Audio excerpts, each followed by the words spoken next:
ಸೀತಾದೇವಿ ನಿಜವಾಗ್ಲೂ ರಾವಣನ ಮಗಳ? ರಾವಣ ಸೀತೆಯ ತಂದೆಯಾಗಿದ್ರೆ ಯಾಕೆ ಸೀತಾದೇವಿಯನ್ನ ಕಾಮದೃಷ್ಟಿಯಿಂದ ನೋಡ್ತಾನೆ? ಸೀತಾದೇವಿ ಲಂಕಾನಗರದಲ್ಲೇ ಹುಟ್ಟಿದ್ರೆ ಸೀತೆಯ ಹುಟ್ಟು ರಾವಣನ ಮರಣಕ್ಕೆ ಹೇಗೆ ಕಾರಣವಾಗುತ್ತೆ? ಸೀತೆ ಲಂಕಾನಗರದಲ್ಲಿ ಯಾವಾಗ ಜನಿಸಿದ್ಲು? ಯಾಕೆ ಜನಿಸಿದ್ಲು? ಸೀತೆ ಮಿಥುಲಾ ನಗರದಲ್ಲಿ ಜನಕ ಮಹಾರಾಜನಿಗೆ ಉಳುಮೆ ಮಾಡ್ತಾ ಇರುವಾಗ ಭೂಮಿಯಲ್ಲಿ ಒಂದು ಬಂಗಾರದ ಪೆಟ್ಟಿಗೆಯಲ್ಲಿ ಸಿಕ್ಕಿದಾಳೆ ಎಂದು ವಾಲ್ಮೀಕಿ ರಾಮಾಯಣದಲ್ಲಿ ಸ್ಪಷ್ಟವಾಗಿ ಹೇಳಲಾಗಿದೆ. ಆದ್ರೆ ಆ ಪೆಟ್ಟಿಗೆ ಭೂಮಿಯಲ್ಲಿ ಹೇಗೆ ಬಂತು? ರಾವಣನಿಗೆ ಹುಟ್ಟಿರುವ ಮಗು ಹೇಗೆ ಒಂದು ಪೆಟ್ಟಿಗೆಯಲ್ಲಿ, ಅದು ಕೂಡ ಲಂಕಾನಗರಕ್ಕೆ ಕೆಲವು ಸಾವಿರಾರು ಮೈಲಿಗಳಷ್ಟು ದೂರದಲ್ಲಿ ಭೂಗರ್ಭದಲ್ಲಿ ಕಾಣಿಸಿಕೊಂಡು ಜನಕ ಮಹಾರಾಜನಿಗೆ ಮಗಳಾಗಿ ಬದಲಾಗ್ತಾಳೆ? ನಿಜಕ್ಕೂ ಸೀತೆ ರಾವಣನಿಗೆ ಏನಾಗ್ತಾಳೆ? ಸೀತಾದೇವಿಯ ಜನ್ಮ ರಹಸ್ಯವೇನು? ಈ ರೀತಿ ಬಹಳಷ್ಟು ಆಸಕ್ತಿಕರವಾದ ಪ್ರಶ್ನೆಗಳಿಗೆ ಇವತ್ತು ನಾವು ಈ ವಿಡಿಯೋದಲ್ಲಿ ಸಮಾಧಾನಗಳನ್ನ ತಿಳಿದುಕೊಳ್ಳೋಣ. ಆದ್ರಿಂದ ವಿಡಿಯೋ ತುಂಬಾ ಇಂಟ್ರೆಸ್ಟಿಂಗ್ ಅಂಡ್ ಇನ್ಫಾರ್ಮೇಟಿವ್ ಆಗಿರುತ್ತೆ. ಮಿಸ್ ಮಾಡದೆ ಕೊನೆವರೆಗೂ ನೋಡಿ. ರಾಮಾಯಣ ಒಂದು ಅದ್ಭುತವಾದ ಮಹಾಕಾವ್ಯ. ಈ ರಾಮಾಯಣ ಗ್ರಂಥವನ್ನ ವಾಲ್ಮೀಕಿ ಮಹರ್ಷಿ ಮನುಕುಲಕ್ಕೆ ಕೊಟ್ಟಿರುವ ಒಂದು ವರ ಅಂತಾನೆ ಹೇಳ್ಬೋದು. ಅಣ್ಣ ತಮ್ಮಂದಿರ ಅನುಬಂಧಕ್ಕೆ, ಗಂಡ ಹೆಂಡತಿಯ ಪ್ರೀತಿಗೆ, ತಂದೆ ಮಕ್ಕಳ ವಾತ್ಸಲ್ಯಕ್ಕೆ, ಸ್ನೇಹಿತರ ಸಂಬಂಧಕ್ಕೆ ಒಂದೊಳ್ಳೆ ಉದಾಹರಣೆ ಈ ರಾಮಾಯಣ ಇತಿಹಾಸ. ಆದ್ರೆ ವಾಲ್ಮೀಕಿ ಬರೆದಿರುವ ಈ ರಾಮಾಯಣ ಎಂಬ ಗ್ರಂಥವನ್ನ ಈಗಾಗಲೇ ಕೆಲವು ನೂರಾರು ಸಂಖ್ಯೆಯಲ್ಲಿ ವಿವಿಧ ವ್ಯಕ್ತಿಗಳಿಂದ ವಿವಿಧ ಭಾಷೆಗಳಿಗೆ ಅನುವಾದಿಸಿ ಬರೆಯಲಾಗಿದೆ. ಸೊ ಅಂತಹ ಗ್ರಂಥಗಳಲ್ಲಿ ಈ ಜೈನ್ ವರ್ಷನ್ ಆಫ್ ರಾಮಾಯಣ ಮತ್ತು ಅದ್ಭುತ ರಾಮಾಯಣ ಕೂಡ ಇವೆ. ಸೊ ಸಂಗದಾಸರವರು ಬರೆದಿರುವ ಜೈನ್ ವರ್ಷನ್ ಆಫ್ ರಾಮಾಯಣ ಮತ್ತು ಅದ್ಭುತ ರಾಮಾಯಣದ ಪ್ರಕಾರ ಸೀತಾದೇವಿ ಲಂಕಾಧೀಶನಾಗಿರುವ ರಾವಣ ಬ್ರಹ್ಮನಿಗೆ ಮತ್ತು ಆತನ ಹೆಂಡತಿ ವಿದ್ಯಾಧರಮಯ ಅಂದ್ರೆ ಮಂಡೋದರಿಗೆ ಹುಟ್ಟಿರುವ ಮೊದಲ ಸಂತಾನ. ಹೇಗೆ ಅಂದ್ರೆ ಇದರ ಹಿಂದೆ ಒಂದು ಚಿಕ್ಕ ಸ್ಟೋರಿ ಇದೆ. ರಾವಣ ಯಾವಾಗ್ಲೂ ಋಷಿಗಳನ್ನ ಅಥವಾ ಮಹರ್ಷಿಗಳನ್ನ ಸಾಯಿಸಿ ಅವರ ರಕ್ತವನ್ನ ಒಂದು ಗಡಿಗೆಯಲ್ಲಿ ಶೇಖರಿಸಿ ಆ ಗಡಿಗೆಯನ್ನ ತನ್ನ ಹೆಂಡತಿಯಾದ ಮಂಡೋದರಿಗೆ ಕೊಟ್ಟು ಈ ಗಡಿಗೆಯನ್ನ ಭದ್ರವಾಗಿಡು, ಇದ್ರ ತುಂಬಾ ವಿಷ ಇದೆ ಎಂದು ಹೇಳ್ತಾ ಇದ್ದ. ಈ ರೀತಿ ಸಾಯಿಸುವಾಗ ಒಂದು ಸಲ ಒಬ್ಬ ಋಷಿ ರಾವಣನಿಗೆ ನಮ್ಮ ರಕ್ತವೇ ಒಂದು ದಿನ ನಿನ್ನ ಮರಣಕ್ಕೆ ಕಾರಣವಾಗುತ್ತೆ ಎಂದು ಶಾಪ ಕೊಡ್ತಾನೆ. ಇನ್ನೊಂದು ಕಡೆ ರಾವಣನ ಕೆಟ್ಟ ಕೆಲಸಗಳಿಂದ ಬೇಸತ್ತ ಮಂಡೋದರಿ ಇಂತಹ ಕೆಟ್ಟ ಗಂಡನಿಗೆ ಹೆಂಡತಿಯಾಗಿರೋದಕ್ಕಿಂತ ಸಾಯೋದೇ ಒಳ್ಳೆಯದು ಎಂದು ಭಾವಿಸಿ ಆ ಗಡಿಗೆಯಲ್ಲಿರುವ ರಕ್ತವನ್ನ ವಿಷ ಎಂದು ಭಾವಿಸಿ ಅದನ್ನ ಕುಡಿದು ಬಿಡ್ತಾಳೆ. ಇದರಿಂದ ಆಕೆ ಸಾಯುವ ಬದಲು ಗರ್ಭ ಧರಿಸ್ತಾಳೆ. ಈ ರೀತಿ ಮಂಡೋದರಿ ಸೀತೆಗೆ ಜನ್ಮ ನೀಡ್ತಾಳೆ. ರಾವಣನ ರಕ್ತವನ್ನ ಹಂಚಿಕೊಂಡು ಹುಟ್ಟಿದ್ರೂ ಕೂಡ ರಾವಣನಿಗೆ ಇಂಡೈರೆಕ್ಟ್ ಆಗಿ ಮಗಳಾಗ್ತಾಳೆ ಸೀತಾದೇವಿ. ಸೊ ಅಪರೂಪವಾಗಿ ಜನಿಸಿದ ತನ್ನ ಮಗಳನ್ನ ನೋಡಿ ರಾವಣ ತುಂಬಾ ಸಂತೋಷ ಪಡ್ತಾನೆ. ಇದರಿಂದ ತನ್ನ ಮಗಳ ಜಾತಕವನ್ನ ತಿಳ್ಕೋಬೇಕು ಎಂದು ಜ್ಯೋತಿಷ್ಯ ಪಂಡಿತರನ್ನ ಕರೆಸಿ ಮಗುವಿನ ಜಾತಕ ಹೇಗಿದೆ ಎಂದು ಕೇಳ್ತಾನೆ ರಾವಣ. ಜಾತಕ ಚಕ್ರದ ಪ್ರಕಾರ ಮಗಳ ಕಾರಣದಿಂದ ರಾವಣನಿಗೆ ಮರಣ ಸಂಭವಿಸುತ್ತೆ ಎಂದು ಪಂಡಿತರು ಹೇಳ್ತಾರೆ. ಇದರಿಂದ ಕೋಪಗೊಂಡ ರಾವಣ ಹಿಂದೆ ಮುಂದೆ ಯೋಚನೆ ಮಾಡದೆ ಹುಟ್ಟಿದ ಮಗುವನ್ನ ಕೆಲವು ಯೋಜನೆಗಳಷ್ಟು ದೂರದಲ್ಲಿ ಎಸೆದು ಬನ್ನಿ ಎಂದು ಸೈನಿಕರಿಗೆ ಆಜ್ಞಾಪಿಸ್ತಾನೆ. ಆಗ ಸೈನಿಕರು ಸೀತಾದೇವಿಯನ್ನ ಒಂದು ಬಂಗಾರದ ಪೆಟ್ಟಿಗೆಯಲ್ಲಿಟ್ಟು ಲಂಕಾನಗರಕ್ಕೆ ಕೆಲವು ಸಾವಿರಾರು ಮೈಲಿಗಳಷ್ಟು ದೂರದಲ್ಲಿ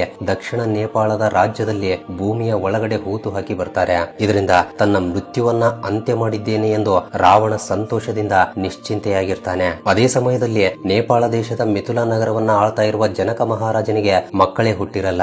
ಸಂತಾನಕ್ಕಾಗಿ ಯಾಗವನ್ನ ಮಾಡ್ತಾ ಬಂಗಾರದ ನೇಗಿಲಿನಿಂದ ಭೂಮಿಯಲ್ಲಿ ಉಳಿಮೆ ಮಾಡ್ತಾ ಇರುವ ಸಮಯದಲ್ಲಿ ಜನಕನ ನೇಗಿಲಿಗೆ ಒಂದು ಪೆಟ್ಟಿಗೆ ತಗುಲುತ್ತೆ. ತಕ್ಷಣವೇ ಭೂಮಿಯ ಒಳಗಡೆಯಿಂದ ಸೂರ್ಯನ ಕಿರಣಗಳಂತೆ ಹೊಳಿತಾ ಒಂದು ಪೆಟ್ಟಿಗೆ ಕಾಣಿಸಿಕೊಳ್ಳುತ್ತೆ. ಇದರಿಂದ ತುಂಬಾ ಉತ್ಸಾಹದಿಂದ ಆ ಪೆಟ್ಟಿಗೆಯನ್ನ ತೆರೆದು ನೋಡ್ತಾನೆ ಜನಕ ಮಹಾರಾಜ. ಸೊ ತೆರೆದು ನೋಡಿದ ಜನಕ ಮಹಾರಾಜನಿಗೆ ಎಲ್ಲೂ ಇಲ್ಲದಷ್ಟು ಸಂತೋಷವಾಗುತ್ತೆ. ದಿವ್ಯ ಮಂಗಳ ಸ್ವರೂಪದಿಂದ ಮುದ್ದಾದ ಮುಗುಳ್ನಗೆಯಿಂದ ಆ ಮಗು ದರ್ಶನವನ್ನ ನೀಡುತ್ತೆ. ಮಕ್ಕಳೇ ಇಲ್ಲದ ತನಗೆ ಭೂಮಾತೆ ಮಗಳನ್ನ ಪ್ರಸಾದಿಸಿದಾಳೆ ಎಂದು ಸಂತೋಷ ಪಡ್ತಾನೆ. ಉಳಿಮೆ ಮಾಡ್ತಾ ಇರುವಾಗ ಸಿಕ್ಕಿರೋದ್ರಿಂದ ಆ ಮಗುವಿಗೆ ಸೀತಾ ಎಂಬ ಹೆಸರನ್ನ ಇಡ್ತಾನೆ. ಸೀತಾ ಎಂಬುದು ಸಂಸ್ಕೃತ ಪದ. ಕನ್ನಡದಲ್ಲಿ ಉಬ್ಬು ಎಂಬ ಅರ್ಥವನ್ನ ಕೊಡುತ್ತೆ. ಅಂದ್ರೆ ಭೂಮಿಯನ್ನ ಅಗೆಯುತ್ತಿರುವಾಗ ಉಬ್ಬಿಕೊಂಡು ಹೊರಗಡೆ ಬಂದಿರುವ ಪೆಟ್ಟಿಗೆಯಲ್ಲಿ ಸಿಕ್ಕಿರೋದ್ರಿಂದ ಸೀತಾ ಎಂಬ ಹೆಸರನ್ನ ಇಟ್ಟಿದ್ದಾರೆ. ಜನಕನ ಮಗಳಾಗಿರೋದ್ರಿಂದ ಸೀತಾದೇವಿಯನ್ನ ಜಾನಕಿ ಎಂದು ಕೂಡ ಕರೀತಾರೆ. ಈ ರೀತಿ ಸೀತಾದೇವಿ ಮಿಥುಲಾ ನಗರದಲ್ಲಿ ಬೆಳೆದು ದೊಡ್ಡವಳಾಗ್ತಾಳೆ. ಆದ್ರೆ ಈ ವಿಷಯ ರಾವಣನಿಗೆ ಗೊತ್ತಿರಲ್ಲ. ತನ್ನನ್ನ ಮುಲ್ಲೋಕಗಳಲ್ಲಿ ಎದುರಿಸುವವರು ಯಾರೂ ಇಲ್ಲ ಎಂದು ಗರ್ವದಿಂದ ಇಷ್ಟ ಬಂದಂತೆ ದೌರ್ಜನ್ಯಗಳನ್ನ ಮಾಡ್ತಾ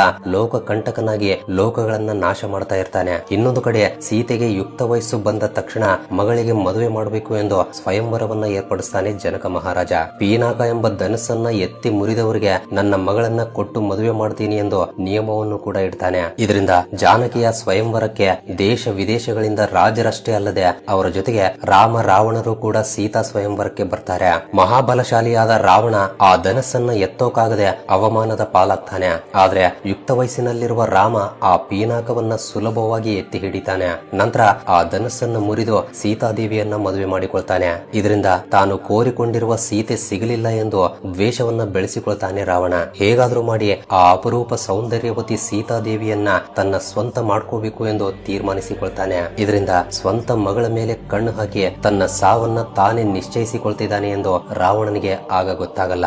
ಇದರಿಂದ ಸೀತಾದೇವಿಯನ್ನ ಸ್ವಂತ ಮಾಡ್ಕೋಬೇಕು ಎಂದು ಕುತಂತ್ರಗಳನ್ನ ಮಾಡಿದ ರಾವಣ ಸೀತಾರಾಮರ ಅರಣ್ಯವಾಸದ ಸಮಯದಲ್ಲಿ ಸೀತಾದೇವಿಯನ್ನ ಅಂದ್ರೆ ತನ್ನ ಮೃತ್ಯು ದೇವತೆಯನ್ನ ಅಪಹರಿಸಿ ಲಂಕೆಯಲ್ಲಿ ಬಂಧಿಸ್ತಾನೆ. ಸೀತೆಯನ್ನ ರಾವಣ ಲಂಕೆಗೆ ಕರೆತಂದ ನಂತರ ಮಂಡೋದರಿಗೆ ಅರ್ಥವಾಗಿ ಬಿಡುತ್ತೆ ಸೀತಾದೇವಿ ಲಂಕಾ ನಗರಕ್ಕೆ ಬಂದಿದ್ದಾಳೆ ಎಂದು. ದುಷ್ಟನಾಗಿರುವ ರಾವಣ ಯಮಪುರಿಗೆ ಹೋಗುವ ಸಮಯ ಹತ್ತಿರದಲ್ಲೇ ಇದೆ ಎಂದು ಅರಿತುಕೊಳ್ತಾಳೆ. ಆದ್ರೆ ಈ ವಿಷಯ ಮಂಡೋದರಿಗೆ ಬಿಟ್ರೆ ಬೇರೆ ಯಾರಿಗೂ ಗೊತ್ತಿರಲ್ಲ. ಹಾಗಾದ್ರೆ ಸ್ವಂತ ಮಗಳ ಕಾರಣದಿಂದಲೇ ರಾವಣ ಸತ್ತು ಹೋಗ್ತಾನೆ ಎಂದು ಜ್ಯೋತಿಷ್ಯರು ಯಾಕೆ ಹೇಳಿದ್ರು? ಸೀತಾದೇವಿ ರಾವಣನ ಮನೆಯಲ್ಲಿ ಯಾಕೆ ಹುಟ್ಟಿದ್ಲು? ಹಿಂದಿನ ಜನ್ಮದಲ್ಲಿ ಸೀತೆಗೆ ಮತ್ತು ರಾವಣನಿಗೆ ಇರುವ ಜಗಳವೇನು? ನಿಜಕ್ಕೂ ಸೀತೆಯ ರೂಪದಲ್ಲಿ ರಾವಣನ ಮೃತ್ಯುವಾಗಿ ಲಂಕಾಪುರಿಯಲ್ಲಿ ಹುಟ್ಟಿದ್ದು ಯಾರು ಎಂಬ ವಿಷಯಗಳನ್ನ ಈಗ ತಿಳಿದುಕೊಳ್ಳೋಣ. ಸೊ ಈ ಕಥೆಯ ಬಗ್ಗೆ ತಿಳಿದುಕೊಳ್ಳೋಕೆ ಕೆಲವು ಸಾವಿರಾರು ವರ್ಷಗಳಷ್ಟು ಹಿಂದೆ ಹೋಗ್ಬೇಕು. ರಾವಣ ರಾಮಾಯಣದಲ್ಲಿ ಒಬ್ಬ ವಿಲನ್. ಪರಸ್ತ್ರೀಯರನ್ನ ಅನುಭವಿಸುವುದು, ಪರರ ರಾಜ್ಯಗಳ ಮೇಲೆ ದಂಡೆತ್ತುವುದು, ತನ್ನದಲ್ಲದನ್ನ ಬೇರೆಯವರಿಂದ ಕಸಿದುಕೊಳ್ಳೋದು ಈ 10 ತಲೆಯ ರಾವಣನಿಗಿರುವ ಅಭ್ಯಾಸ.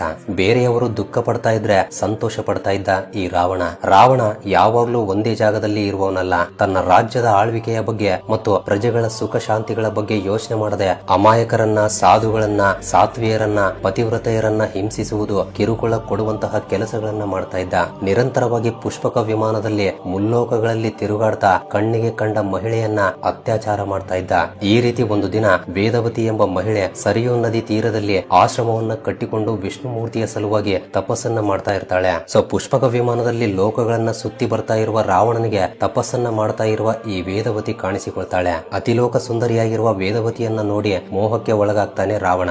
ಇದರಿಂದ ಆಕೆಯನ್ನ ಅನುಭವಿಸಬೇಕು ಎಂದು ಮುಂದಾಗ್ತಾನೆ. ಆಗ ತಪಸ್ಸನ್ನ ಮಾಡ್ತಾ ಇರುವ ವೇದವತಿ ಸಡನ್ ಆಗಿ ದಿಗ್ಭ್ರಮೆಗೊಂಡು ಭಯದಿಂದ ಕಣ್ಣುಗಳನ್ನ ತೆರೆದು ನೋಡ್ತಾಳೆ. ತನ್ನ ಎದುರಿಗೆ 10 ತಲೆಗಳಿಂದ 20 ಕೈಗಳಿಂದ ಅಟ್ಟಹಾಸದಿಂದಿರುವ ರಾವಣ ಕಾಣಿಸಿಕೊಳ್ತಾನೆ. ನನ್ನ ಹತ್ರ ಬರಬೇಡ, ನನ್ನನ್ನ ಏನು ಮಾಡಬೇಡ ಎಂದು ಕೋರಿಕೊಳ್ತಾಳೆ ವೇದವತಿ. ಆದ್ರೆ ರಾವಣನ ಕಿವಿಗೆ ಇವೇನು ಕೇಳಿಸಲ್ಲ. ಆಕೆಯನ್ನ ಕೈ ಹಿಡಿದು ಎಳೆದುಕೊಳ್ತಾನೆ. ಇದರಿಂದ ಕೋಪಗೊಂಡ ವೇದವತಿ, ಓ ರಾವಣ, ಮಗಳಂತಿರುವ ನನ್ನನ್ನ ದುರಹಂಕಾರದಿಂದ, ಕಾಮದ ಕೋರಿಕೆಯಿಂದ ಹಿಡಿದುಕೊಂಡಿದೀಯಾ? ನೀನು ಮುಟ್ಟಿದ ಈ ಶರೀರವನ್ನ ಅಗ್ನಿಗೆ ಆಹುತಿಯಾಗಿ ಕೊಡ್ತಾ ಇದ್ದೀನಿ. ಇನ್ನೊಂದು ಜನ್ಮದಲ್ಲಿ ನಾನು ನಿನ್ನ ಮೃತ್ಯುವಾಗಿ ಹುಟ್ಟಿ ನಿನ್ನನ್ನ ಅಂತ್ಯ ಮಾಡ್ತೀನಿ ಎಂದು ಪ್ರಮಾಣ ಮಾಡಿ ಹೋಮಗುಂಡದಲ್ಲಿ ಹಾರಿ ಸುಟ್ಟು ಹೋಗ್ತಾ, ರಾವಣ, ನೀನು ಅಮಾಯಕರ ಜೀವನವನ್ನ ಹಾಳು ಮಾಡ್ತಾ ಇದೀಯಾ? ಭವಿಷ್ಯತ್ತಿನಲ್ಲಿ ಯಾವ ಪರಸ್ತ್ರೀಯನ್ನೇ ಆಗ್ಲಿ ಬಲವಂತವಾಗಿ ಮುಟ್ಟಿದ್ರೆ ನಿನ್ನ 10 ತಲೆಗಳು 1000 ತುಂಡುಗಳಾಗಿ ಕೆಳಗಡೆ ಬೀಳುತ್ತವೆ ಎಂದು ಶಾಪ ಕೊಡ್ತಾಳೆ. ಈ ರೀತಿ ಶಾಪ ಕೊಟ್ಟು ಸುಟ್ಟು ಬೂದಿ ಆಗ್ತಾಳೆ. ಇದರಿಂದ ಮಹಾಸಾತ್ವಿಯಾಗಿರುವ ಆ ವೇದವತಿಯ ಶಾಪ ನೆರವೇರುವ ಸಲುವಾಗಿ ದೇವತೆಗಳೇ ಸಹಕರಿಸ್ತಾರೆ. ಲೋಕಕಂಟಕನಾಗಿರುವ ರಾವಣನನ್ನ ಸಂಹರಿಸೋಕೆ ವೇದವತಿಯನ್ನ ಲಕ್ಷ್ಮೀ ದೇವಿಯ ಅಂಶದಿಂದ ಜನಿಸುವ ಹಾಗೆ ವರ ಕೊಡ್ತಾರೆ. ಅದಕ್ಕಾಗಿಯೇ ವೇದವತಿ ಸಾಕ್ಷಾತ್ ಲಕ್ಷ್ಮೀ ದೇವಿಯ ಅಂಶದಿಂದ ರಾವಣನಿಗೆ ಮಗಳಾಗಿ ಜನಿಸ್ತಾಳೆ. ಲೋಕ ಕಲ್ಯಾಣಕ್ಕಾಗಿ ವಿಷ್ಣುಮೂರ್ತಿ ರಾಮನಾಗಿ, ಅಯೋಧ್ಯೆಯಲ್ಲಿ ದಶರಥನಿಗೆ ಮಗನಾಗಿ, ಲಕ್ಷ್ಮೀ ಮಾತೆಯ ಅಂಶದಿಂದ ವೇದವತಿ ಸೀತಾದೇವಿಯಾಗಿ ಲಂಕೆಯಲ್ಲಿ ರಾವಣನ ಮಗಳಾಗಿ ತ್ರೇತಾಯುಗದಲ್ಲಿ ಹುಟ್ಟುತ್ತಾರೆ. ನಂತರ ಸೀತಾರಾಮರು ಇಬ್ಬರೂ ಕೂಡ ಮದುವೆ ಮಾಡಿಕೊಂಡು ಗಂಡ ಹೆಂಡತಿ ಆಗ್ತಾರೆ. ಸೊ ಅಂದಿಗೆ ಕೆಲವು ಸಾವಿರಾರು ವರ್ಷಗಳಿಂದ ರಾವಣನ ದೌರ್ಜನ್ಯಗಳಿಂದ ದೇವತೆಗಳು, ಮನುಷ್ಯರು, ಗರುಡ, ಗಂಧರ್ವ, ಕಿನ್ನರ, ಕಿಂಪುರುಷರು ನಾನಾ ಕಷ್ಟಗಳನ್ನ ಪಡ್ತಾ ಇರ್ತಾರೆ. ಪರಸ್ತ್ರೀಯರನ್ನ ಬಲವಂತವಾಗಿ ಮುಟ್ಟಿದ್ರೆ ತನ್ನ ತಲೆ 1000 ತುಂಡುಗಳಾಗುತ್ತೆ ಎಂಬ ವೇದವತಿಯ ಶಾಪದ ಕಾರಣದಿಂದಲೇ ರಾವಣನಿಗೆ ಲಂಕೆಯಲ್ಲಿ ಸೀತಾದೇವಿಯನ್ನ ಒಂದು ಬಾರಿ ಕೂಡ ಮುಟ್ಟೋಕಾಗಲ್ಲ. ಇದು ರಾವಣನ ಒಳ್ಳೆತನ ಅಥವಾ ಶ್ರೇಷ್ಠತನ ಅಲ್ಲ. ಒಬ್ಬ ಮಹಾಸಾತ್ವಿಯ ಶಾಪ ಎಷ್ಟು ಬಲವಾಗಿರುತ್ತೆ ಎಂಬುದು ರಾವಣನಿಗೆ ಗೊತ್ತು. ಆಕೆಗೆ ಇಷ್ಟವಿಲ್ಲದೆ ಮುಟ್ಟಿದ್ರೆ ಅಥವಾ ಬಲವಂತ ಮಾಡಿದ್ರೆ ಸಾವು ತಪ್ಪಲ್ಲ ಎಂದು ಅರಿತು ಸೀತಾದೇವಿಯನ್ನ ಮುಟ್ಟಲ್ಲ ಅಷ್ಟೇ. ಆದ್ರೂ ಕೂಡ ಹೇಗಾದ್ರೂ ಮಾಡಿ ಸೀತಾದೇವಿಯ ಮನವೊಲಿಸಬೇಕು ಎಂದು ರಾಕ್ಷಸರಿಂದ ಸೀತಾದೇವಿಯನ್ನ ಒಪ್ಪಿಸಲು ಪ್ರಯತ್ನಿಸ್ತಾ ಇದ್ದ. ನಂತರ ಏನಾಯ್ತು ಎಂದು ನಮ್ಗೆಲ್ರಿಗೂ ಗೊತ್ತಿದೆ. ತನ್ನ ಹೆಂಡತಿಯಾದ ಸೀತಾದೇವಿಯನ್ನ ರಾವಣ ಅಪಹರಿಸಿದಾನೆ ಎಂದು ತಿಳಿದ ರಾಮ ಸಮುದ್ರವನ್ನ ದಾಟಿ ಲಂಕೆಗೆ ಬಂದು ರಾವಣನನ್ನ ಸಾಯಿಸಿ ಬಿಡ್ತಾನೆ. ಈ ರೀತಿ ರಾವಣನ ಅಂತ್ಯದಿಂದ ವೇದವತಿಯ ಶಾಪ ನಿಜ ಆಗುತ್ತೆ. ಲೋಕಕಂಟಕ ಮತ್ತು ಕಾಮಾಂಧನಾಗಿರುವ ರಾವಣ ಕೊನೆಗೆ ತನ್ನ ಸ್ವಂತ ಮಗಳ ಕಾರಣದಿಂದಲೇ ಸತ್ತು ಹೋಗ್ತಾನೆ. ಸೊ ಈಗ ನಾನು ಹೇಳಿರೋದೆಲ್ಲ ಸಂಘದಾಸರವರು ಬರೆದಿರುವ ಜೈನ್ ವರ್ಷನ್ ಆಫ್ ರಾಮಾಯಣ ಮತ್ತು ಅದ್ಭುತ ರಾಮಾಯಣದಲ್ಲಿ ಇರೋದು ಮಾತ್ರವೇ. ಈ ರೀತಿ ಬೇರೆ ಬೇರೆ ರಾಮಾಯಣ ವರ್ಷನ್ಗಳಲ್ಲಿ ಒಂದೊಂದು ರೀತಿಯ ಕಥೆಗಳಿದ್ರೂ ಕೂಡ ಎಲ್ಲಾ ಗ್ರಂಥಗಳು ತಿಳಿಸೋದು ಒಂದೇ ವಿಷಯವನ್ನ. ಅದೇನಂದ್ರೆ ಬಲ ಇದೆ ಎಂದು ಅಬಲರನ್ನ, ಅಧಿಕಾರವಿದೆ ಎಂದು ಸೇವಕರನ್ನ, ಅವಕಾಶ ಇದೆ ಎಂದು ಪರರನ್ನ ಹಿಂಸಿಸಿದ್ರೆ, ಸಂಸ್ಕಾರವಿಲ್ಲದೆ ಸಂಬಂಧಗಳನ್ನ ಮರೆತರೆ ಅವನು ಎಷ್ಟು ದೊಡ್ಡವನೇ ಆಗಿರ್ಲಿ ನಾಶವಾಗುವುದು ಖಂಡಿತ ಎಂದು ನಮ್ಮ ನಮ್ಮ ರಾಮಾಯಣ ಮಹಾಗ್ರಂಥ ಹೇಳುತ್ತೆ. ಸೊ ಇದನ್ನ ಅರಿತು ನಡೆದ್ರೆ ಸದ್ಗತಿ, ಇಲ್ಲ ಅಂದ್ರೆ ಅಧೋಗತಿ. ಸೊ ಇದು ಸೀತಾದೇವಿಯ ಹುಟ್ಟಿನ ರಹಸ್ಯದ ಬಗ್ಗೆ ಜೈನ್ ವರ್ಷನ್ ಆಫ್ ರಾಮಾಯಣ ಮತ್ತು ಅದ್ಭುತ ರಾಮಾಯಣಗಳಲ್ಲಿರುವ ಕಥೆ. ಹಾಗಾದ್ರೆ ಈ ವಿಡಿಯೋ ಬಗ್ಗೆ ನಿಮ್ಮ ಅನಿಸಿಕೆಗಳೇನಾದ್ರೂ ಇದ್ರೆ ತಪ್ಪದೆ ಕೆಳಗಡೆ ಕಮೆಂಟ್ ಮಾಡಿ ತಿಳಿಸಿ. ಅದೇ ರೀತಿ ವಿಡಿಯೋ ಇಷ್ಟವಾಗಿದ್ರೆ ತಪ್ಪದೆ ವಿಡಿಯೋಗೂ ಒಂದು ಲೈಕ್ ಕೊಟ್ಟು ನಿಮ್ಮ ಫ್ರೆಂಡ್ಸ್ ಅಂಡ್ ಫ್ಯಾಮಿಲಿ ಜೊತೆ ಕೂಡ ಶೇರ್ ಮಾಡಿ. ಅಂಡ್ ವಿಡಿಯೋವನ್ನ ಕೊನೆವರೆಗೂ ನೋಡಿದ್ದಕ್ಕೆ love you so much guys.